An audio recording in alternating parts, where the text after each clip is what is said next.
এঁচোড়ের কোপ্তা লোভনীয় উমস কুকিং ল্যাবে আসছে। এই প্রেশার কুকারে 3টে সিটি দিয়ে 600 গ্রাম এঁচোড় কাটা ছিল আর 4টে আলু দিয়ে সেদ্ধ করে নিয়েছি ভালো করে।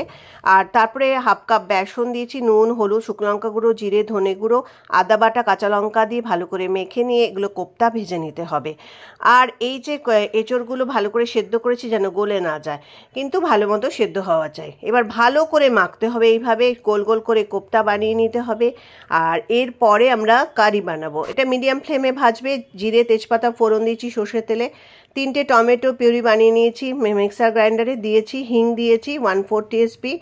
আর আদা বাটা দিয়েছি 1 টেবিল স্পুন। আর এখানে শুকনো লঙ্কা গুঁড়ো, হলুদ গুঁড়ো, ধনে গুঁড়ো, জিরে গুঁড়ো ভিজিয়ে রেখেছিলাম 1 চামচ করে, সেটা দিয়ে ভালো করে মশলা কষিয়ে নিয়ে গরম মশলা দিয়েছি।